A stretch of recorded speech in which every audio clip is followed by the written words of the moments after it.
Hello छात्रों, मैं कमल sir एक बार फिर से स्टडी ग्रुप आईक्यू चैनल में आपका हार्दिक स्वागत करता हूं। मैं आपके साथ इलेक्ट्रोस्टैटिक्स का पार्ट नंबर 6 जिसमें कूलाम के नियम की सीमाएं। मैं जैसा कि पिछले क्लास में कूलाम का नियम क्या होता है, कूलाम के नियम से संबंधित फार्मूले क्या थे, उनका माध्यम चेंज करके हमने फार्मूला बना भी दिया था।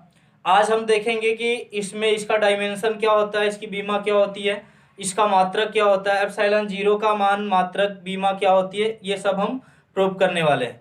ठीक है, देखिए हमने क्या बताया था कि जो कूलाम ने अपना रूल दिया, कूलाम ने किन्हीं दो पार्टिकल को स्मॉलेस्ट दूरी स्मॉल आर दूरी पर, यानी एक Q1 चार्ज है, एक Q2 चार्ज है, एक दूसरे को स्मॉल आर दूरी पर रख करके उन्होंने एक फोर्स के बारे में अध्ययन किया। तो उसको हम कौन सा फोर्स कहेंगे? कूलामी फोर्स। तो कूलामी फोर्स जो है, या इलेक्ट्रोस्टैटिक्स फोर्स भी नाम देते हैं उसको। तो कूलामी फोर्स जो होता है वो किसके बीच लगता है? किन्हीं दो पार्टिकल के मध्य, या वो अधिक दूरी पर हो या बहुत सूक्ष्म दूरी पर हो। ठीक है, अगर वो छोटी दूरी पर रखे हैं तो भी कूलामी फोर्स कार्य करेगा।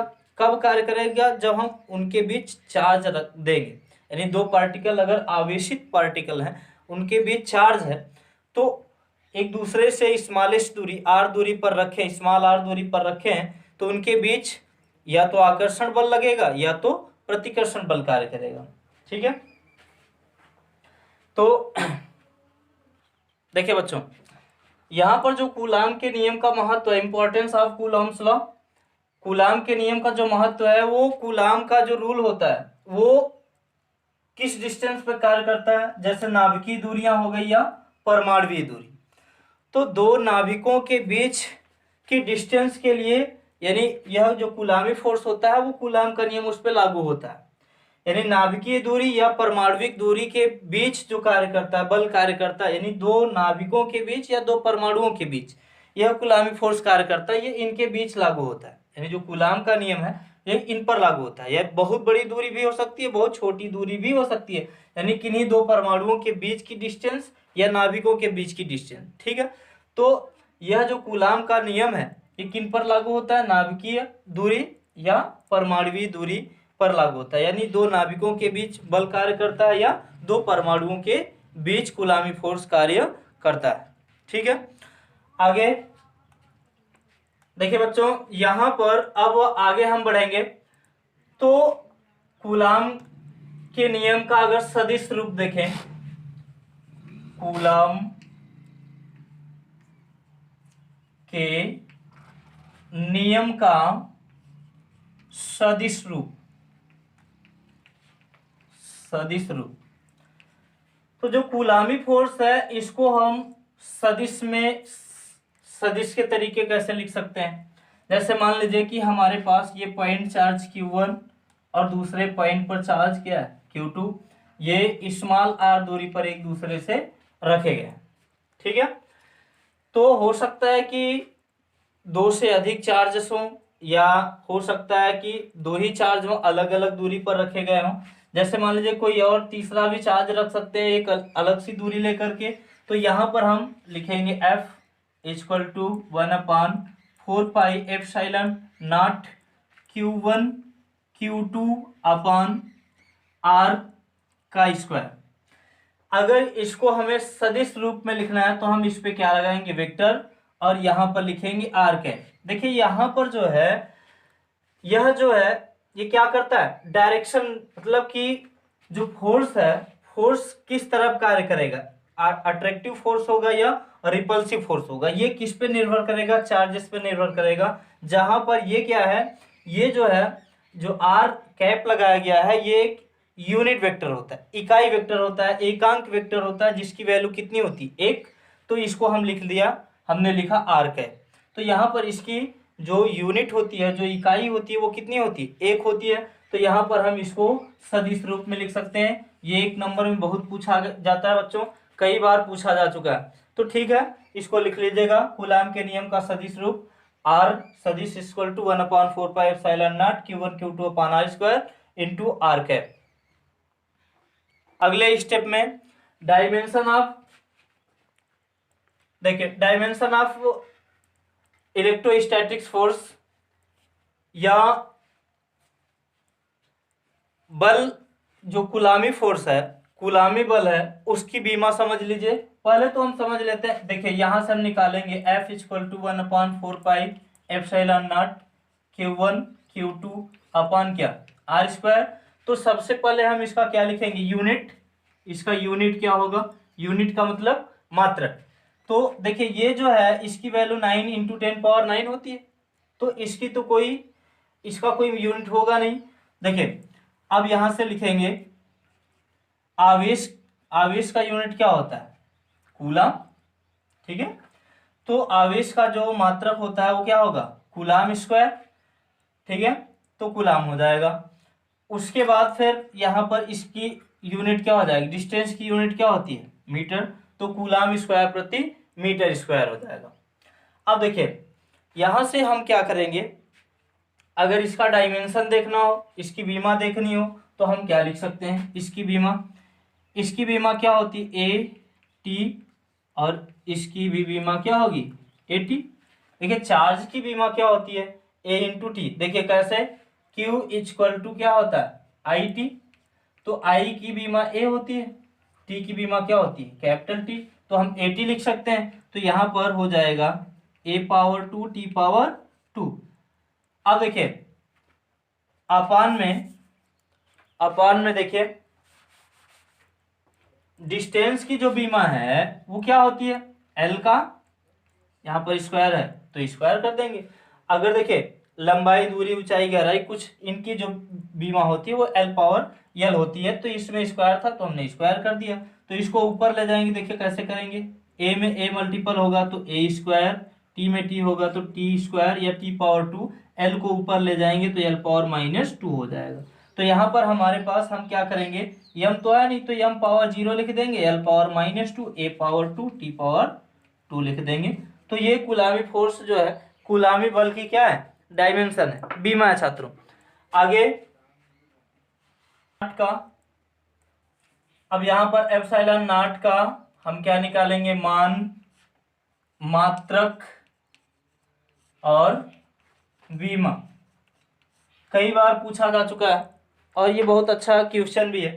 तो देखिए यहां से हम सबसे पहले इसका मान निकालेंगे। इसका मान क्या होता है, तो हमने लिखा था 1/4 pi epsilon nought equal to 9 into 10 power 9 होता है, ठीक है। अब देखिए यहां से इसको हम क्या कर रहे हैं, पलट देंगे तो हो जाएगा 4 पाई एप्सिलॉन नॉट, तो ये आएगा 1/9 इंटू 10 पावर 9 दोस्तों, ठीक है। अब 4 पाई को इधर उधर कर दीजिए तो एप्सिलॉन इक्वल टू 1/, ये कितना हो जाएगा, 9 चौक 36, पाई का मान 3.14 रख देते हैं, 14 इंटू 10 पावर 9। अब देखिए इसको हम हल करेंगे तो एप्सिलॉन इक्वल टू आएगा 8.85 इंटू 10 पावर- 12 आ जाएगा। ये इसका इतना मान होता है, ठीक है। इसको हल करेंगे, इसका इसका मल्टीपल करेंगे, 9 का पावर ऊपर ले जाएंगे, माइनस का हो जाएगा तो डिवाइड करेंगे, इतना आ जाएगा। आगे देखते हैं इसका मात्रक क्या होता है। तो F इक्वल टू हमने 1/4 pi epsilon 0 into Q1 Q2 upon क्या है, R स्क्वायर। तो हमें एप्सिलॉन 0 का क्या निकालना है, मात्रक निकालना है, यूनिट निकालना है। तो एप्सिलॉन को यहाँ रखते हैं, F को वहां रख देते हैं। तो एप्सिलॉन नॉट इक्वल टू 1/, देखे 1/4 पाई ये कांस्टेंट राशि है, इनका तो कोई मात्रक होगा नहीं, तो 1/F लिख लेते हैं, इंटू Q1 Q2 अपान क्या, R स्क्वायर। तो एप्सिलॉन नॉट बल का, बल का जो यूनिट होता है छात्रों क्या होता है, न्यूटन होता है। और जो चार्जेस की बीमा, सॉरी, जो यूनिट होता है वो क्या होता है, कूलाम। तो एक ठो का मात्रक कूलाम है तो अगले का भी मात्रक कूलाम, तो कूलाम स्क्वायर हो जाएगा। इसका मात्रक क्या है, मीटर, तो मीटर स्क्वायर। तो एप्सिलॉन इक्वल टू क्या हो जाएगा, कूलाम स्क्वायर प्रति न्यूटन मीटर स्क्वायर। यानी इसकी इसकी इसकी जो यूनिट होगी वो कूलाम स्क्वायर प्रति न्यूटन मीटर स्क्वायर होगा। अब हम एप्सिलॉन नॉट के डायमेंशन की बात करें, इसकी बीमा क्या होगी, तो देखिए अभी हमने निकाला एप्सिलॉन इक्वल टू क्या होगा, कूलम स्क्वायर प्रति न्यूटन मीटर स्क्वायर। तो epsilon nought equal to coulomb square को हम क्या लिख सकते हैं, ए स्क्वायर टी स्क्वायर। अभी हमने पीछे निकाल कर दिखाया भी था कि चार्जेस की बीमा क्या होती है, ए टी, तो दो ठो है, तो यहाँ पर हम लिख लेंगे ए स्क्वायर टी स्क्वायर। अब देखिए यहाँ पर न्यूटन लगाया गया है, इसका मतलब ये बल है, तो बल की जो बीमा होती है वो क्या होती है, एम एल टी पावर -2। यहाँ पर देख भी लेंगे, तो बल इक्वल टू क्या होता है, द्रव्यमान इनटू क्या होता है, एक्सेलरेशन। तो बल इक्वल द्रव्यमान की बीमा क्या है, m है, और इसकी बीमा एल टी पावर -2 है। तो F इक्वल टू क्या हो जाएगा दोस्तों, एम एल टी पावर -2 हो जाएगा। तो यहाँ से अब यहाँ पर क्या है, मीटर का स्क्वायर, तो मीटर का मतलब यल का स्क्वायर कर देंगे, लंबाई है।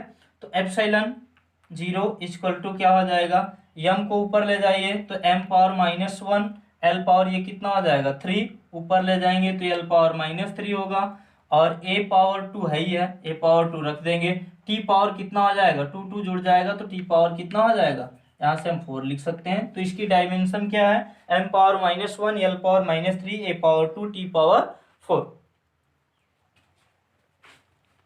अगला टॉपिक है इलेक्ट्रिक फील्ड, वैद्युत क्षेत्र। देखिए छात्रों, वैद्युत क्षेत्र क्या होता है, किसी आवेश के चारों ओर का वह क्षेत्र जिसमें कोई अन्य आवेश, किसी आवेश के चारों ओर का वह क्षेत्र जिसमें कोई अन्य आवेश आकर्षण या प्रतिकर्षण बल का अनुभव करता है। ध्यान समझिएगा, यहां पर मैंने माना कि यहां पर कोई पॉइंट चार्ज रखा गया है, ठीक है। अगर यहां पर ये पॉजिटिव चार्ज है या नेगेटिव चार्ज है, इसके पास अगर कोई अन्य चार्ज रखा गया, इसके पास कोई हम अन्य चार्ज रखें, तो या तो हम कोई पॉजिटिव चार्ज ही रखें या तो नेगेटिव चार्ज रखें।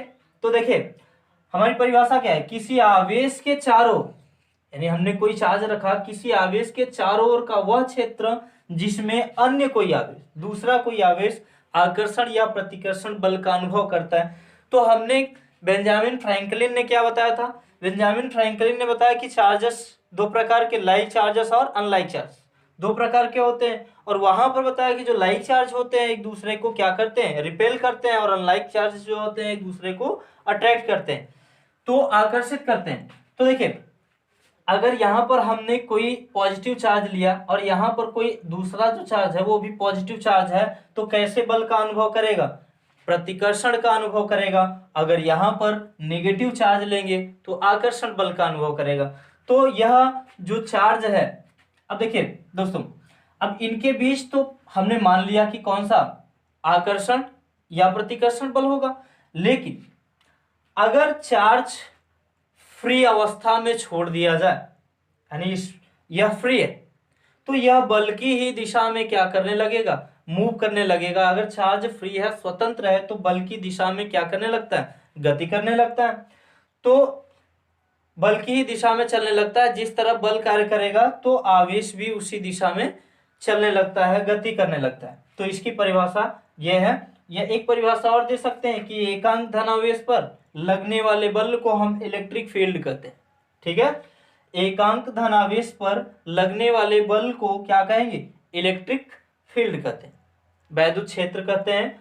अब यहां से यह वैद्युत क्षेत्र की तीव्रता के बारे में यहां से इसकी परिभाषा बना सकते हैं कि एकांक धनावेश पर लगने वाले बल को वैद्युत क्षेत्र की इंटेंसिटी बोलते हैं, वैद्युत क्षेत्र की क्या बोलते हैं, तीव्रता बोलते हैं। अब यहां से वैद्युत बल रेखाओं का निर्माण होता है। छात्रों, वैद्युत बल रेखाएं क्या होती हैं, तो वैद्युत बल रेखाओं के बारे में आप जानेंगे कि वैद्युत बल रेखाएं होती क्या है, ठीक है। देखिए अब वो इलेक्ट्रिक फील्ड लाइन क्या होती है, वैद्युत क्षेत्र रेखाएं या वैद्युत बल रेखाएं क्या होती है। तो जैसे मान लीजिए कि हमारे पास यहाँ पर कोई चार्ज है, ठीक है, और यहाँ पर नेगेटिव चार्ज है, तो इनमें से क्या करती हैं, इलेक्ट्रिक फील्ड लाइन निकलती है, वैद्युत क्षेत्र रेखाएं निकलती हैं। यानी आवेश जो है एक विशेष प्रकार की यहाँ से लाइन उत्पन्न करता है, क्षेत्र उत्पन्न करता है। तो यहां से ऐसे इनको दिखाएंगे, डिनोट करेंगे ऐसे।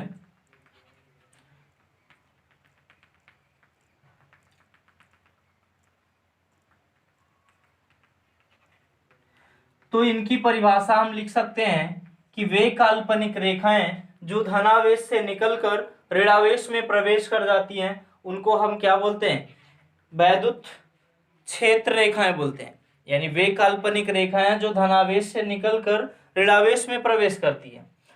तो अब बात आई कि यहाँ पर अगर केवल धनावेश ही हो, ऋणावेश ना हो, तो हम क्या करेंगे? तो यहां से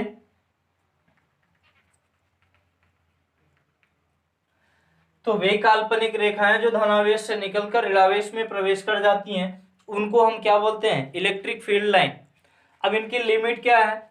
अब जरा देखते हैं। जैसे मान लीजिए केवल पॉजिटिव चार्ज ही हो, केवल धनावेश ही हो, ऋणावेश ना हो, तो ये जो रेखाएं होंगी वो कहाँ जाएंगी?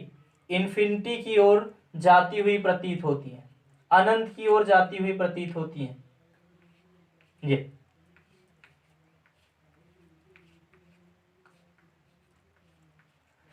ठीक है गाइज। अगर हमारे पास कोई चार्ज केवल पॉजिटिव चार्ज, निगेटिव चार्ज है ही नहीं है, तो ये जो रेखाएं होती है, जो काल्पनिक रेखाएं होती हैं, ये क्या करती हैं? ये काल्पनिक रेखाएं चार्ज से निकलती हैं तो भी निकलेंगी और ये कहाँ जाएंगी? इन्फिनिटी की ओर प्रोड्यूस हो जाती हैं, बाहर चली जाती हैं, इन्फिनिटी की ओर चली जाती हैं। अगर बात करें कि हमारे पास केवल और केवल निगेटिव चार्ज हो, तो इसमें क्या होता है कि काल्पनिक रेखाएं जो होती हैं, जो इलेक्ट्रिक फील्ड लाइन होती है, वो इन्फिनिटी से नेगेटिव चार्ज की ओर आती हुई प्रतीत होती है। ठीक है, तो इसमें यही दो कॉन्सेप्ट है कि धनावेश से निकल करके कहाँ जाती हैं? ऋणावेश में प्रवेश करती हैं।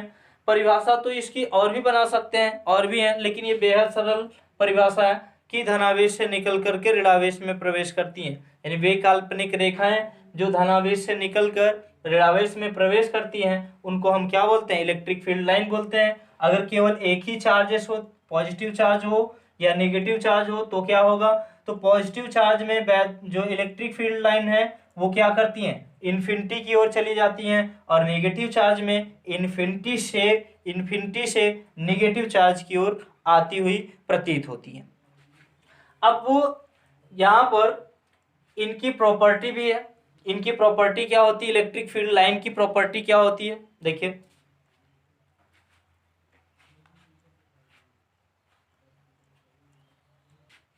इलेक्ट्रिक फील्ड लाइन बच्चों, इलेक्ट्रिक फील्ड लाइन क्या होता है? तो लिखेंगे वे काल्पनिक रेखाएं, वे काल्पनिक रेखाएं, वे काल्पनिक रेखाएं जो धनावेश से निकलकर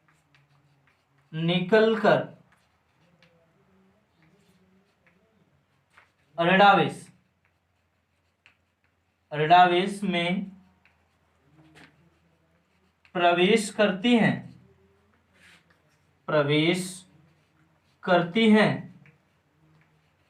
उन्हें इलेक्ट्रिक फील्ड लाइन कहते हैं। ठीक है, वे काल्पनिक रेखाएं जो धनावेश से निकलकर ऋणावेश में प्रवेश करती हैं उन्हें हम इलेक्ट्रिक फील्ड लाइन कहते हैं। ठीक है बच्चों, अब यहां से क्वेश्चन बनता है कि इलेक्ट्रिक फील्ड लाइन का कार्य क्या है, वर्क क्या है, इससे हमें लाभ क्या है, हम इससे क्या कर सकते हैं? तो जो इलेक्ट्रिक फील्ड लाइन है, यहाँ पर जो कूलामी फोर्स कार्य कर रहा है इन पे, इनके बीच जो अट्रैक्टिव फोर्स कार्य कर रहा है, यानी चार्जेस के बीच अट्रैक्टिव फोर्स कार्य कर रहा है, वो क्या करती हैं? लगने वाले फोर्स के डायरेक्शन को बताती हैं। यानी इलेक्ट्रिक फील्ड लाइन का कार्य यह है कि यहाँ पर इसके बीच, यानी दो आवेशों के बीच लगने वाले बल के डायरेक्शन को वो बताती है। तो समझ में आया इनका यूज क्या है? तो जो ये इलेक्ट्रिक फील्ड लाइन है ये क्या बताती है? इनके बीच, यानी चार्जेस के बीच लगने वाले बल के डायरेक्शन को बताती है। इनका डायरेक्शन क्या है? इसका डायरेक्शन क्या होगा? बल किस तरफ कार्य कर रहा है, ऋणावेश से धनावेश की ओर कार्य कर रहा है या धनावेश से ऋणावेश की ओर कार्य कर रहा है। तो ये देखिए डायरेक्शन हमने दिखाया, यानी धनावेश से ऋणावेश की ओर चल रही। तो इसका मतलब है कि बल किस तरफ लग रहा है, धनावेश से ऋणावेश की ओर कार्य कर रहा है। तो बल का डायरेक्शन क्या होगा, प्लस से माइनस की ओर। देखिए बच्चों, properties of electric field line, यानी वैद्युत क्षेत्र रेखाओं की प्रॉपर्टी क्या होती है, इनके गुण क्या होते हैं। तो ये क्या बनाते हैं, एक बंद वक्र बनाते हैं। देखिए हमने अभी बताया था, अभी चित्र इसका बनाया था इस तरीके से। तो ये क्या करते हैं, एक बंद वक्र बनाते हैं, और वैद्युत क्षेत्र रेखाएं जो होती है एक दूसरे को स्पर्श नहीं करती हैं, एक दूसरे को टच भी नहीं करती हैं, ये एक दूसरे से कुछ न कुछ डिस्टेंस पे होती है। उसके बाद वैद्युत क्षेत्र रेखाएं धनावेश से निकलती हैं और कहाँ जाती हैं, ऋणावेश की ओर प्रवेश कर जाती हैं। धनावेश से निकलेंगी और ऋणावेश में प्रवेश कर जाती हैं। अब देखिए उसके बाद जो इलेक्ट्रिक फील्ड लाइन है वे एक दूसरे को काटती नहीं है, एक दूसरे को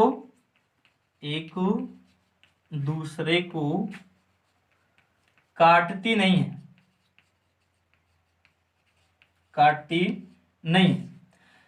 क्यों नहीं काटती हैं, रीजन क्या है, ठीक है। तो इस टॉपिक पे हम अगले क्लास में चर्चा करेंगे। यहाँ पर फिर से मैं इसकी प्रॉपर्टी अगले क्लास में फिर से समझाऊंगा, क्यों नहीं काटती हैं, इनका रीजन क्या होता है, नेक्स्ट क्लास में हम देंगे। तो बच्चों आप लोग इस फिजिक्स को हमेशा के लिए क्या करते हैं, आप कॉपी पे पेन लेकर के बैठा करिए और इसको नोट करा करिए। नोट करेंगे तो अच्छे तरीके से आपको जब भी जरूरत पड़ेगी तब आप क्या कर लेंगे, देख लेंगे, ठीक है। तो हमारे चैनल को आप क्या करें, लाइक करें, सब्सक्राइब करें और शेयर करें, ताकि अच्छे से अच्छे टॉपिक आपको मिल सके और आपके दोस्त भी आपके साथ स्टडी कर सकें। धन्यवाद।